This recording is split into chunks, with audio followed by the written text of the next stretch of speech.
వరద సాయం అసలైన ముంపు బాధితులకు కాకుండా టీఆర్ఎస్ కార్యకర్తలే పంచుకుంటున్నారని బీజేపీ నాయకులు ఆరోపిస్తున్నారు. సంగారెడ్డి జిల్లా పటాన్ చెరువులో ముంపు ప్రభావిత ప్రాంతాల్లో స్థానిక బీజేపీ నాయకులు పర్యటించారు. బాధితులకు 10,000 రూపాయల పరిహారం అందడం లేదని విమర్శించారు. స్థానిక టీఆర్ఎస్ నాయకులు ధనిక కుటుంబాలతో కలిసి బాధితులకు చెందాల్సిన పరిహారాన్ని పంచుకు తింటున్నారని ఆగ్రహం వ్యక్తం చేశారు.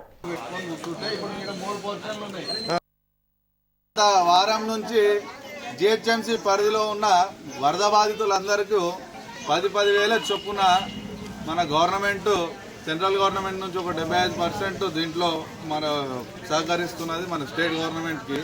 కానీ మన పటాన్ చెరువు విషయానికి వస్తే మా డివిజన్లో ఒక్కొక్క ఇంటికి 50,000 ఇస్తారు. మళ్ళీ అందరు డబ్బులు ఉన్న వాళ్ళకే ఇస్తారు. ఆ 50,000 ఇచ్చిందే కాక అందులోకేని ఈ టీఆర్ఎస్ లీడర్లు ఏదైతే ఉన్నారో 20,000 కమిషన్ తీసుకొని ఒక్కొక్కటే ఇంటికి 50,000 ఇప్పిస్తారు. ఇవాళ ఇంతమంది బాధితులు ఎవరంటే ఒరిజినల్ బాధితులు.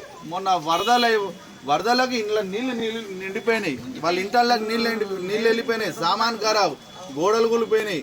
వీళ్ళకి ఇవ్వకుండా ఈ టీఆర్ఎస్ వాళ్ళు ఎమ్మెల్యేకి సంబంధించిన మనుషులు వాళ్ళ మనుషులకు ఎవరెవరైతే రిచ్ పర్సన్ డబ్బులున్న వ్యక్తులకు బాధపడ్డోళ్ళకి కాకుండా డబ్బులున్న వాళ్ళకే 50,000 1,00,000 రూపాయలు ఒక్కొక్క ఇంటికి ఇచ్చారు. ఇది ఎంతవరకు సమంజసమండి? వీళ్ళందరి పక్షాన్ని అడుగుతున్నాం. నిన్న ఇక్కడ వరకు వచ్చిర్రంట.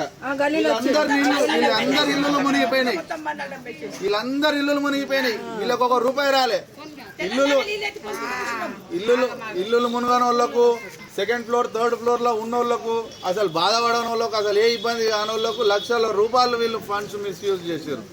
ఇప్పుడు ఒక గవర్నమెంట్ అఫీషియల్కి నేను ఫోన్ చేసిన.